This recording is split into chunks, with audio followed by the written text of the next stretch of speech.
Bonsoir à tous et bienvenue pour cette nouvelle émission de Contrepoint. Alors cette semaine nous sommes avec Jean-Baptiste Noé au Caire pour vous parler de l'Égypte qui depuis plusieurs années subit une forte crise économique avec notamment une importante inflation des prix des produits alimentaires qui touche au quotidien les Égyptiens. Est-ce là encore Jean-Baptiste Noé les contre-coups de la guerre en Ukraine? Alors en effet, c'est ce que nous ont dit toutes les personnes que nous avons rencontrées, des gens assez variés, qui soulignent la forte inflation des prix alimentaires. Ça avait d'ailleurs été une des causes de ce qu'on appelle la révolution de 2011, qui avait abouti au départ de Hosni Moubarak et à l'arrivée des frères musulmans au pouvoir. Donc ça inquiète beaucoup la population égyptienne qui veulent un changement, mais ne veulent pas forcément les frères musulmans. Il y a plusieurs causes à cette inflation. Alors, il y a le problème de la guerre d'Ukraine, puisqu'en 2022, les céréales ukrainiennes avaient été bloquées, et or, une grande partie des céréales sont déchargées dans le port d'Alexandrie. L'Égypte est le pays d'Afrique qui importe le plus de céréales pour nourrir sa population. On est à peu près à 120 millions d'habitants en Égypte. L'Égypte gagne 1 million, environ 1 million d'habitants chaque année, donc c'est évidemment énorme, hein, et ils ont ce problème de nourrir leur population. Mais on a aussi d'autres problèmes, problèmes de foncier, problème d'une agriculture qui n'est plus performante, notamment des engrais qui sont plus vraiment performants, problème également d'une sous-mécanisation agricole. Donc il y a à la fois des crises externes et des problèmes internes, et tout cela aboutit à une crise sociale latente qui est soulignée par l'ensemble des personnes que nous avons pu rencontrer. Alors, dans cette crise sociale et économique, on pense également à une autre cause, peut-être plus profonde, qui est la crise du logement. Vous pouvez nous en dire quelques mots? Alors ça, c'est extrêmement intéressant, d'autant que ce qui se passe en Égypte, c'est exactement ce qu'on est en train de connaître en France. Donc on voit qu'en économie, les mêmes problèmes, les mêmes causes aboutissent aux mêmes conséquences. Si vous avez été au Caire, ou si vous venez au Caire dans les mois qui viennent, vous verrez qu'il y a de très très beaux bâtiments qui datent du fin 19e, début 20e siècle, façades magnifiques, mais qui sont complètement délabrées. Pourquoi? Parce qu'elles ne sont pas entretenues. Et là aussi, des acteurs avec lesquels on a échangé nous ont raconté ce qui s'est passé. C'est que vous avez beaucoup de monuments, de bâtiments, donc ce qu'on appelle des immeubles de rapport, hein, où il y a un immeuble divisé en différents appartements, et c'était loué. Et Nasser, lorsqu'il arrive au pouvoir en 1954, le parti nassérien est un parti socialiste, donc il met en place des nationalisations, et il met en place également des loyers bloqués. On a eu la même chose en France, notamment à Paris, avec les loyers dits de 1948. Donc vous avez des loyers bloqués et vous avez dans certains appartements des loyers où on est à peu près à 5 pounds par mois. Ça vous fait un équivalent de 10 centimes d'euros. Enfin, c'est vraiment ridicule. En clair, vous avez des gens qui habitent dans des appartements, parfois assez grands, hein, qui font 100 mètres carrés, et qui ne payent rien.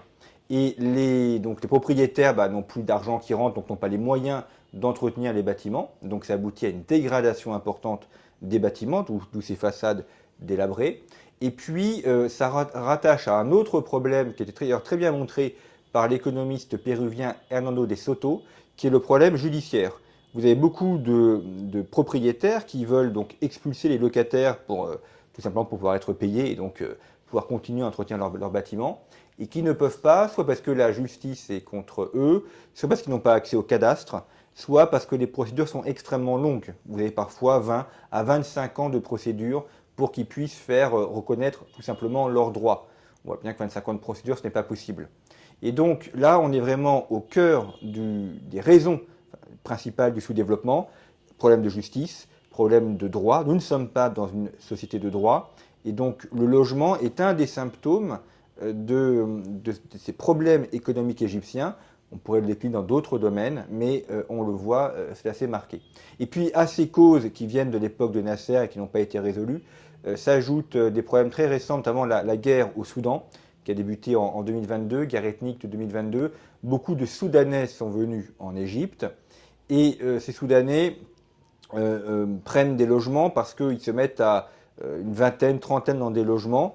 Donc ils vont comme ça payer à 30 le loyer, qui fait que les familles égyptiennes ne peuvent plus se loger. Donc il y a évidemment un problème d'attribution des logements, ce qui crée également des tensions importantes entre les Égyptiens et les Soudanais qui arrivent au Caire notamment. Alors, revenons un peu en arrière, Jean-Baptiste Noé, si vous le voulez bien, pour parler de l'économie égyptienne. Lorsque Napoléon Bonaparte arrive en Égypte en 1798, le pays est sous la domination des Mamelouks, qui ne connaît pas encore la modernité, et c'est véritablement les Français, avec l'arrivée des architectes, des médecins, des... Nasser arrive en 1952 avec la promesse de rendre l'Égypte aux Égyptiens. Quelle a- Quelles ont été ses réussites? Alors, en effet, il y a un développement important de l'Égypte au début du XXe siècle, développement du chemin de fer, ouverture du canal de Suez financé par la France via Ferdinand de Lesseps. Et puis Nasser, donc c'est la première fois qu'on a un Égyptien qui dirige l'Égypte. Avant, c'était toujours des populations étrangères, notamment des Albanais, à l'époque de l'Empire ottoman. Et Nasser développe l'idée de nationalisation. Donc il va enrober cette idée de nationalisation pour faire passer la captation des entreprises, des propriétés privées qui avaient été installées. Alors on pense évidemment au canal de Suez en 1956, mais on a aussi les chemins de fer, les banques, les sociétés agricoles. Et dans les faits, eh bien, c'est l'armée qui s'accapare l'économie. L'armée est très présente en Égypte à la fois pour la sécurité, mais également pour le domaine économique. Nasser est un colonel et l'Égypte est toujours dirigée aujourd'hui par des militaires. L'armée joue un rôle d'ascenseur social important, mais ce n'est pas le rôle de l'armée que de diriger des secteurs économiques. Et donc tout cela engendre de la corruption. Par exemple, vous avez l'actuel dirigeant égyptien Al-Sisi qui a dit ouvertement et publiquement qu'il avait de nombreux millions qui étaient au chaud à l'étranger, et donc s'il quittait le pouvoir, c'était pas grave, il avait de quoi vivre. Bon, ça a l'avantage de l'honnêteté, mais ça vous montre, enfin de l'honnêteté intellectuelle, mais ça vous montre qu'il y a ces problèmes de corruption qui sont récurrents, et donc ça, c'est aussi un frein important au développement égyptien. Et on voit que la nationalisation, enfin les nationalisations de Nasser a bloqué un développement économique qui était réel, qui n'était pas complet, hein, il y avait évidemment beaucoup de choses à faire, mais qui était réel. Et aujourd'hui, quand on s'éloigne un petit peu du centre-ville du Caire, on est à 4 ou 5 stations de métro, on a des enfants qui marchent pieds nus dans la rue, on a une pauvreté extrême.